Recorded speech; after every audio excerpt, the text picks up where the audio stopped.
welcome to the DEFCON Warning System Digest. I am Thomas Longlywolf, the director of the DEFCON Warning System. As you can see, we've changed our format a little bit. We're doing the video thing now. That way you don't just have this ghostly voice talking to you. Yes, this is what I really look like. No, I don't care what you think. My wife thinks I'm cute. I was actually planning to try and do a green screen in the background. We have kind of like these graphics floating around, kind of like the news networks, but I couldn't get it to work. I got nothing to hang it on or anything like that, but I'm going to keep trying. Yes, I do see, I'm actually monitoring myself. And so I do see that little, there. I do see that little thing, that little white, that's my emergency light in case the power goes out or anything. I'll take it out next time. But so we wanted to try this format, hopefully it's a bit more, interactive, gives you something to look at and things like that.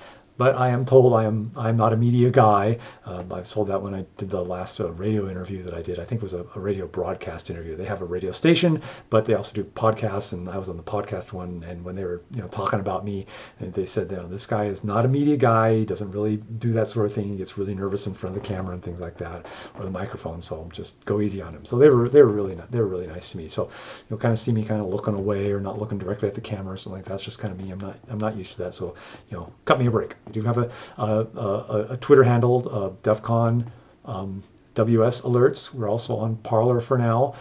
That's kind of like the Twitter alternative because Twitter kind of censors things. It's the same handle, DEFCON WS alerts. We're also on Facebook, DEFCON Warning System. You can find all those links on our sites. Please go to our sites. I know for some reason, whenever the camera's on you, you itch. Go to our website, you'll find the links to us. Please turn off your ad blockers. That's how we make our money. We don't charge access for anything. We want you to have this kind of information, so we're not going to charge you. We're not going to say the poor doesn't get this kind of information.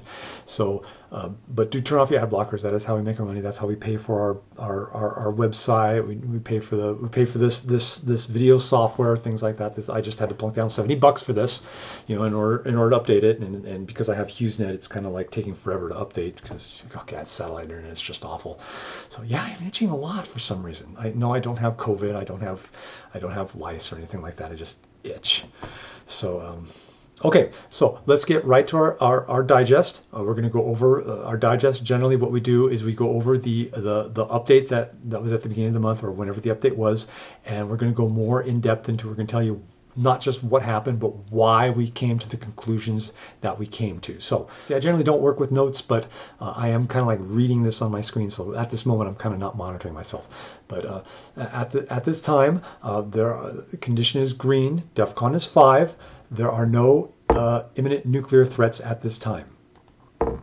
And I want to kind of go over what imminent nuclear threat is, because people, for some reason, kind of get a little, they misunderstand that. Let me say that. They misunderstand what imminent nuclear threat is, because whenever we put out an update, people are always saying, it's not DEFCON 5, or it's not DEFCON whatever you think it is, it's DEFCON 3 or 2, or, I actually had a couple of people say it's DEFCON 1.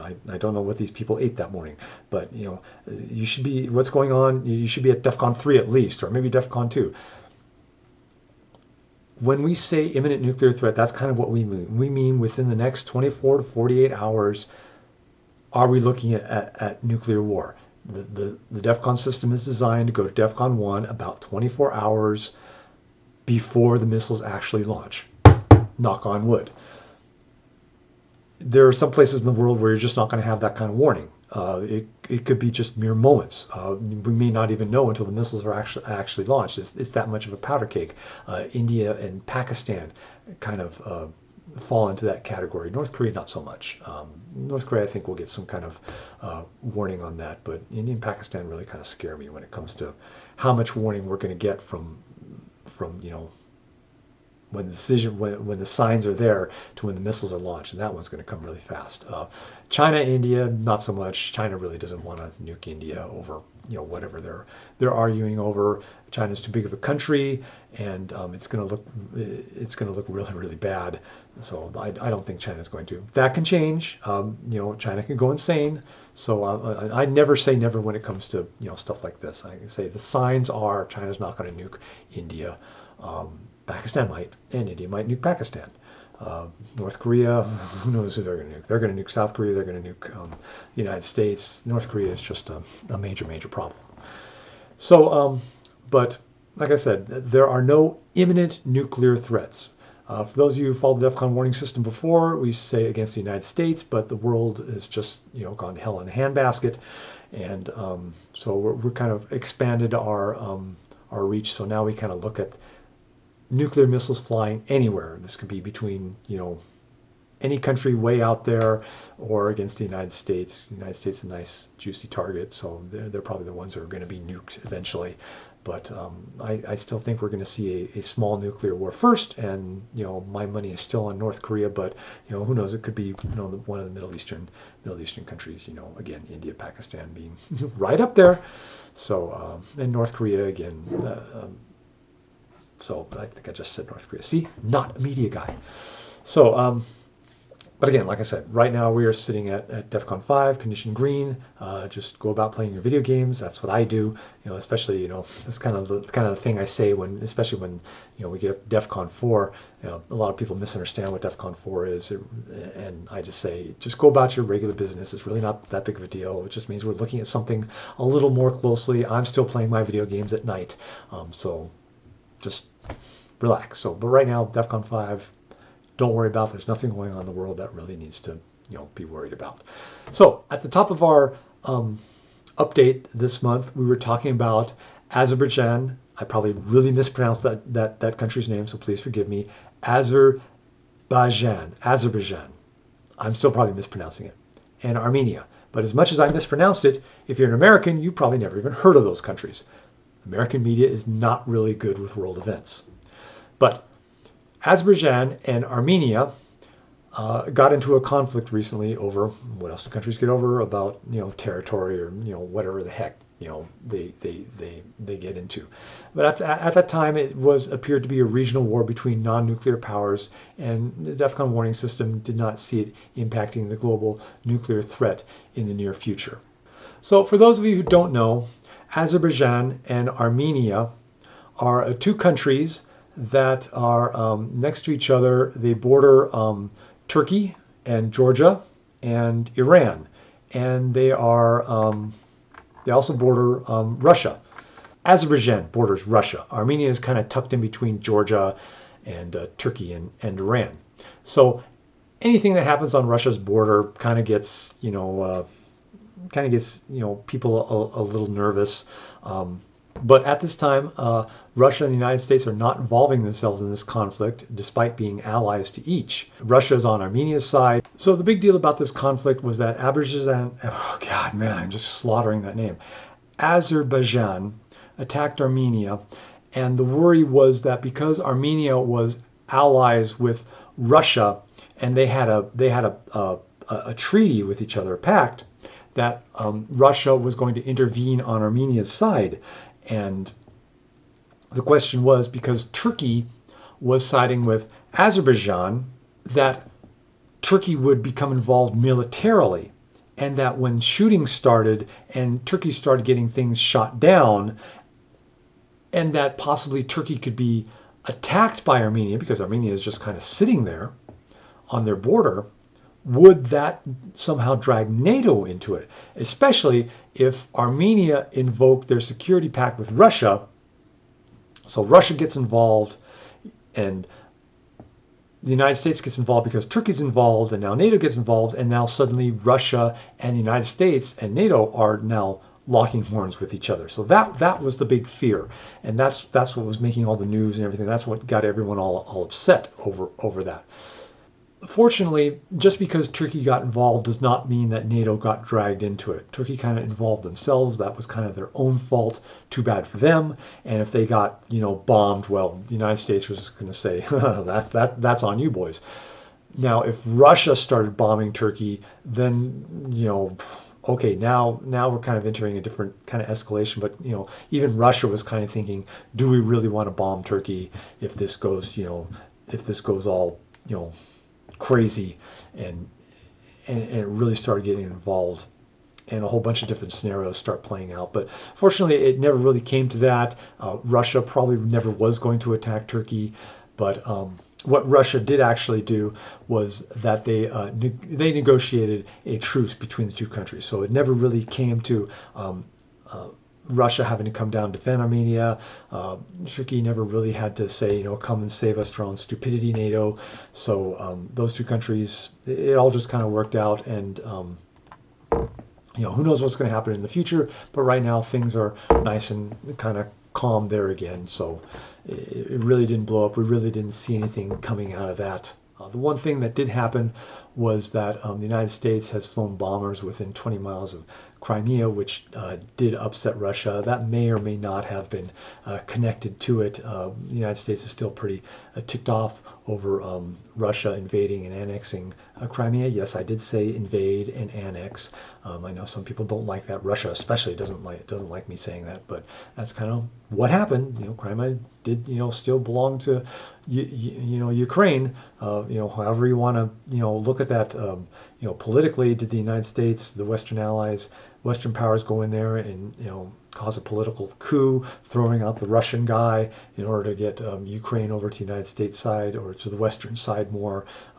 You can argue that back and forth. That really does, there is a lot to that, and there's a lot that can upset Russia. There's a lot that can upset the West. But politically, Crimea still belongs to Ukraine, and it still is an invasion. Nobody in the world accepts Russia's redrawn borders, that Crimea is now part of Russia, whatever they're calling it now. So Russia's the only one who says that, just kind of like China is the only one who says South China Sea belongs to China. Nobody's buying that, even though China has a bunch of military buildup going on in there. So, but anyway, that's what's ticked off Russia. The United States sending a bunch of bombers over there. So that still is kind of a flashpoint. But right now, as far as the Ukraine-Crimea situation goes, it doesn't look like at the moment that Russia is going to make any more inroads into Ukraine, but we'll see, because there's some other pieces of the land that Russia wants. So we're not done yet.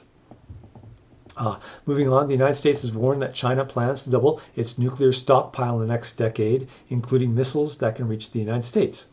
The current thinking is that China has about 300 nuclear missiles. The DEFCON warning system believes that number is vastly underrated. Now, we're not talking thousands, but China has never really said how many they have. That's just 300 is just kind of a guess. And the fact that China is saying they plan to double their nuclear stockpile, well, that's not going to just sit around in warehouses. They're going to be on missiles. They're going to build missiles. And so if they don't have more than 300 now, they're going to. The United States is a really big place to shoot. So they're going to want more missiles to use, especially because now they got a whole lot of targets around them. Because let's face it, China, despite being a big country, doesn't have a lot of friends. And now the same can be said about the United States, but that's not actually true. The United States has a lot of friends that are just kind of pissed off at the United States right now, and it has nothing to do with Donald Trump or anything like that. And there's a whole lot of reasons that they're kind of ticked off in the United States. It's not the reasons for Donald Trump. They've got issues with him, just like they had issues with Obama, just like they had issues with Bush. There's a whole lot of other reasons they don't like the United States right now. But as far as China goes, like I said, the United States, they got a lot of friends that are just kind of upset at it. China has no friends. They're surrounded by a lot of Middle Eastern Muslim countries who don't like China because China doesn't like the Muslims. They've got Myanmar, they've got India, Nepal, Taiwan, South Korea, Japan. They've got Vietnam, which China's managed to piss off. The Philippines. You look at the map of China and you just see a whole lot of countries, and you're not seeing a lot of blue friendly countries for China right now. China just really goes out of its way to just piss everybody off. And all this, it's not that China, is this country that has a history of invading other countries. They have invaded other countries. The thing is China's kind of taking its attitude of, we're China, we're going to do what we want, and we don't care about anybody else. And and we kind of see that with what happened with South China Sea, that they just declared this whole area theirs, and despite the entire world getting together and saying no, it's not, they just went out there and said yes, it is, and they built it up. And Now they're just in there, and there's no way getting them out of there without going to war. I think there's a really easy way to get them out of there, but I'm not a politician. Who cares what I think? But that's kind of China's dilemma right now. They have no friends, so they've got a lot of fronts that they have to worry about. India, China, that one. They've got to worry about North Korea. They've now got to worry about Taiwan. Although Taiwan, there's not going to be a nuclear incident over there. They've got Hong Kong. They've got a whole lot of areas. They got a whole lot of people that are mad at them, and so it kind of behooves them to increase their nuclear stockpile, because they're going to have a lot of fronts if they decide to go to war with more than one person. So yeah, we're definitely seeing China increase their stockpile, and like I said, they've got more than 300, and they say they have this no first use policy, that they're not going to be the first person to use a nuclear weapon. Well, that's just a bunch of bull. They will, if it comes down to it. And like has been said by a lot of theorists and military planners, and even China has said this themselves. They can sacrifice 1 million people and not worry, because when you've got more than 1 billion people there, what's 1 million people? So they don't mind seeing 1 million people vaporized. Another problem that China has militarily, that I don't even know if China's thinking about this, but their one-child policy has really hurt the country, and I'm not talking about just birth rates. A lot of the people in their military are only sons. They're the last of their line, and they're not really inclined to want to sacrifice themselves for the state, because they'll be the last of their family line. So they've got a lot of people in their military who aren't really jonesing to throw themselves on the grenade. This is compared to the United States, who has an all-volunteer army right now, and military, all-volunteer military. So, who believe in the cause. China's military, they don't believe in the cause. They believe in, there's a lot of honor there, and they believe in honor, but they don't necessarily believe in the cause. So that's why China has such a hard time militarily. They threw a lot of resources into the Korean War, and the best they were able to do is a draw. They went into Vietnam and got their tails kicked. They don't do very well militarily. They're kind of like Germany. They try Nazi Germany. Let me say that. They're kind of like Nazi Germany, because I want to differentiate that from the Germans. Nazi Germany, in their blitzkrieg campaign, overwhelmed their enemy. That's kind of China's plan. They overwhelm the enemy. That's kind of what they plan to do with Taiwan when they invade. They plan to overwhelm Taiwan. But if Taiwan can hold out for a little while, eventually China will win. But China's going to be reeling from that, because once they get through throwing 1 million people at you, and you're still able to stand that, what else has China got? Not a whole lot. They still don't have a lot of technology, and they kind of don't have a battle plan beyond just overwhelming the enemy. So that's kind of China's problem right now. So again, we go back to the nuclear issue. That's kind of China's thing. They want to not necessarily destroy the enemy, but they want to make it too costly to give them trouble. So that's kind of how that's how they're planning to keep the United States out of the China area. Just threaten to blow up a few cities. The United States,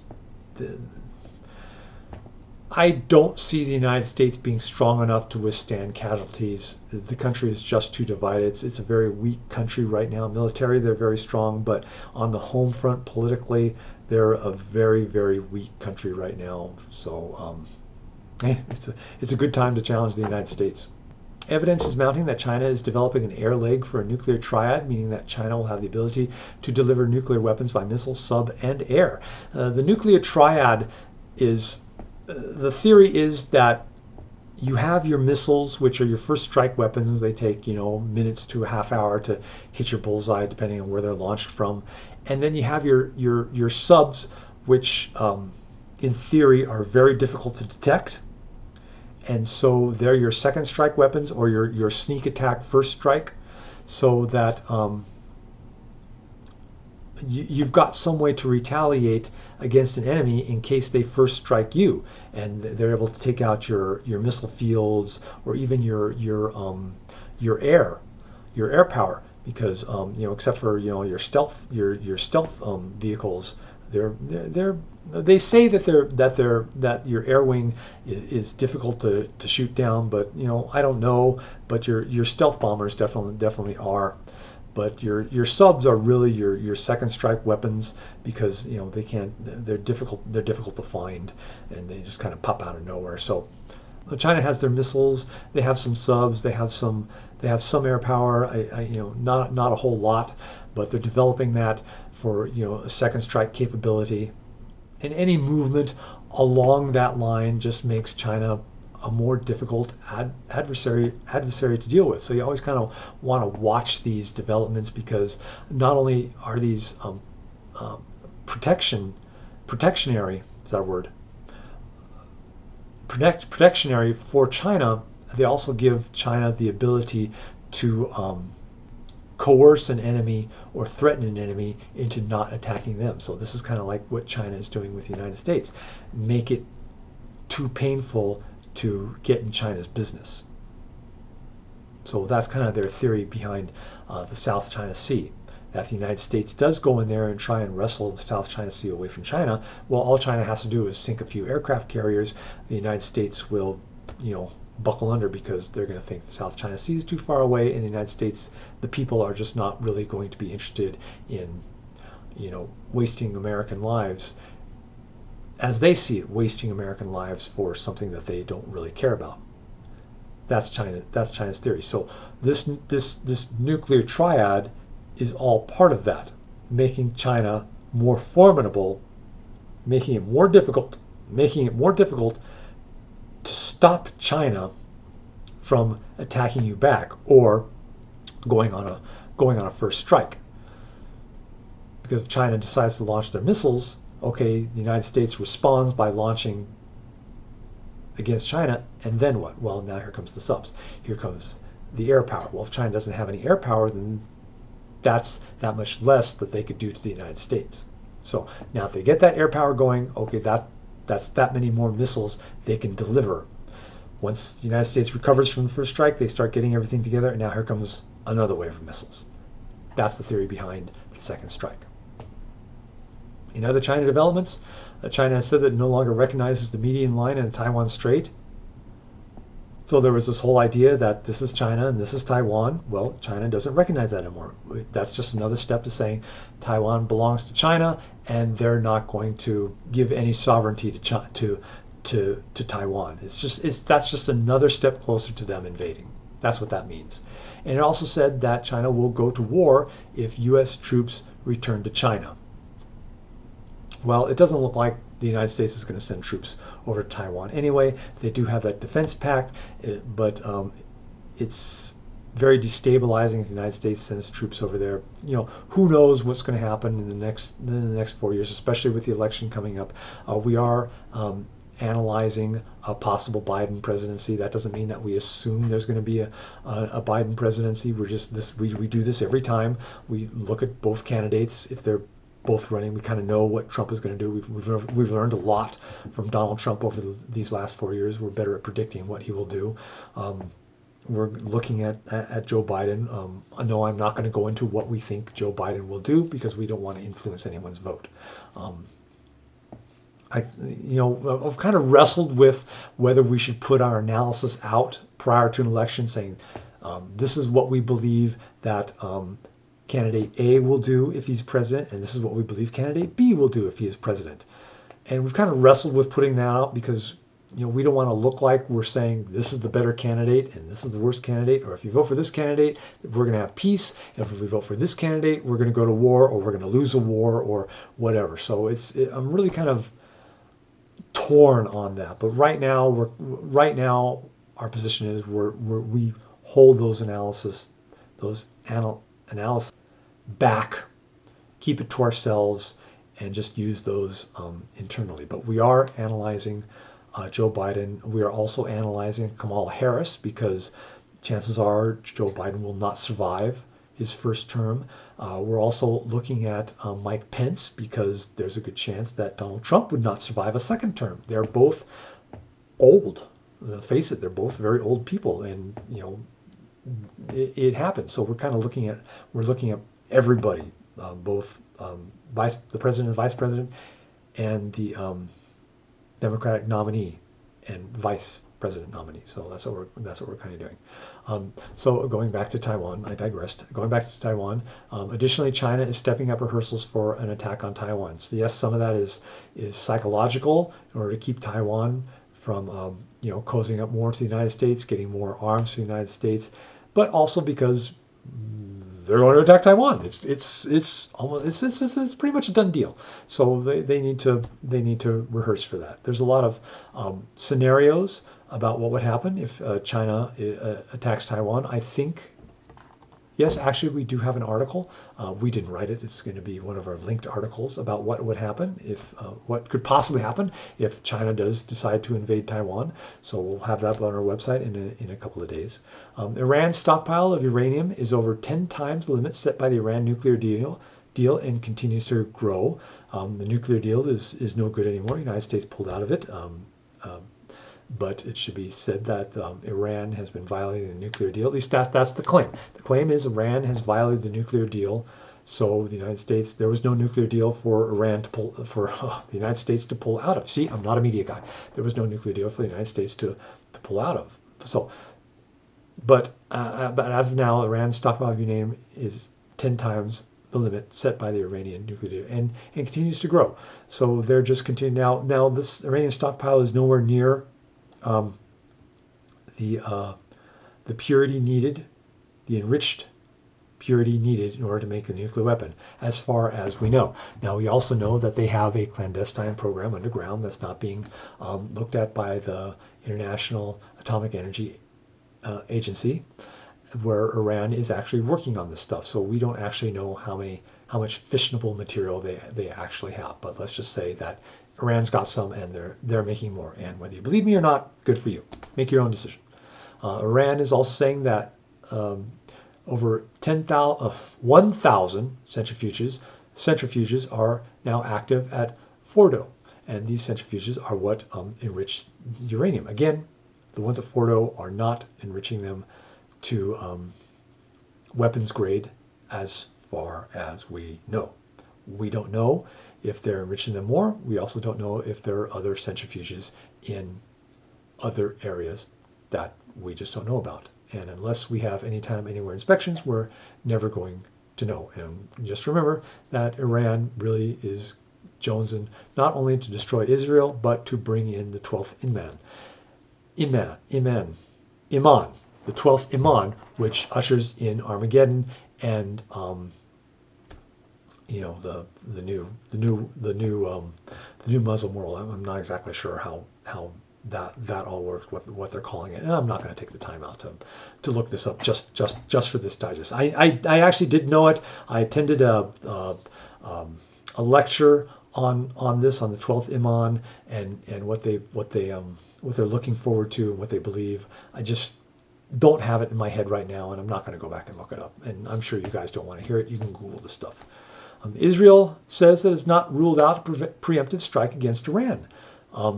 Wouldn't that be just joyous? Israel goes and just attacks Iran. Can you imagine the Feldercarb that would bring on? Well, Israel has already done preemptive strikes. They've always been computer hacks and things like that, but they've never really launched missiles into Iran proper. But that's what they're talking about. They've not ruled out a preemptive strike against Iran. So that whole area is something we are always looking at. It's a powder keg. For those of you who know your Bible, we all know that Armageddon will take place in the Middle East. So Armageddon, there's actually a piece of land that called Megiddo. It's one of the most invaded places in Israel. It's a very strategic place. It's been invaded and conquered and razed to the ground like 7 times. So I don't know, that's where it's all going to happen. So just keep your eye out in the Middle East. Meanwhile, good news: Bahrain has agreed to normalize relations with Israel. So another country has agreed to normalize relations with Israel. So that's good news. There's talks that more Middle Eastern countries are talking about normalizing relations with Israel, and now Iran is kind of ticked off with that, and you got the Taliban and everybody else, all those little groups, they're kind of ticked off with that. But that's kind of where the winds are blowing right now, and that is always good news. If it really stays that way, well, who knows? Probably not. The way things are going out there, the way things have gone for the last 4,000 years since Ishmael left his father Abraham, it's going to be a mess. That Israel and the Muslims, the Arabs, that's a civil war. Those are 2 half-brothers fighting, and that's a family affair. We're just not going to stop it. I don't know why the United States tries.